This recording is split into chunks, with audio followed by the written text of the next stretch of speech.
Hi అండి, welcome to Shri Sitarama కుటీరం. So ఇవాళ మనం మినపప్పుతో అప్పడాలు ఎలా చేసుకుంటామో చూసుకుందామండి. అయితే దీనికి పొట్టు మినపప్పు అయినా వాడచ్చు, లేకపోతే తెల్ల మినపప్పు అయినా వాడచ్చు. మనం వాడే మినపప్పును బట్టి అప్పడాల యొక్క కలర్ మనం చూస్తామన్నమాట.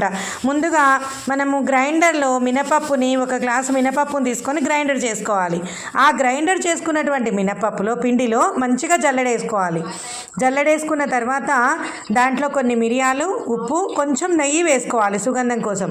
ఆ తర్వాత వాటర్తో లైట్గా ఇలా కలిపేసి, చూస్తున్నారు కదా ఫ్రెండ్స్, రోట్లో వేసుకొని బాగా దంచుకోవాలి. మనం ఎంత బాగా దంచితే అంత బాగా మనకి అప్పడాలు సాగుతాయి అన్నమాట.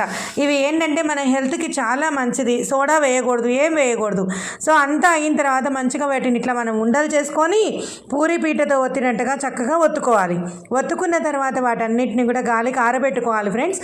ఒకవేళ మీకు కరెక్ట్గా సైజు కావాలి అనుకుంటే నేను మీకు చూపిస్తున్నాను కదా వీడియోలో, ఇలానే మీరు మంచిగా పూరీలాగా పెద్దగా చపాతీలాగా ఒత్తుకొని మీకు ఏ సైజు గ్లాస్తో అయితే కావాలి అనుకున్నారో, లేదా మీ దగ్గర ఒకవేళ సైజ్ కట్టర్స్ ఉంటే ఆ సైజ్ కట్టర్స్తో కూడా మీరు వాటిని కట్ చేసుకోవచ్చు. ఇలా సేమ్ ఈక్వల్ సైజుగా మీరు మంచిగా పలుచగా చేసుకోవాలి. ఎంత పలుచగా చేసుకుంటే మనకి మినపప్పు అప్పడాలు అంత బాగా వస్తాయి అన్నమాట. ఈ విధంగా మనం చిన్న చిన్న అప్పడాలు చేసుకోవచ్చు, పెద్ద అప్పడాలను కూడా చేసుకోవచ్చు. ఒకవేళ ఎండ మంచిగా ఉన్నట్టయితే ఓన్లీ 1 డే చాలు ఫ్రెండ్స్ వీటికి ఎండడానికి, ఎక్కువసేపు అవసరం లేదు.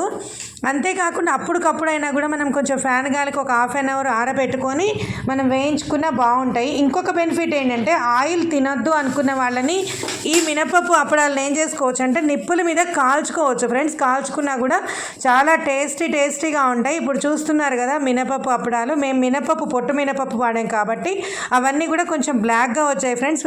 వీటిని ఇప్పుడు నేను మీకు ఆయిల్లో ఫ్రై చేసి కూడా చూపిస్తాను. అయితే ఫ్రై చేసిన వెంటనే మనము వాటిని సర్వ్ చేయొద్దు, ఒక 2 minutes వెయిట్ చేయాలి.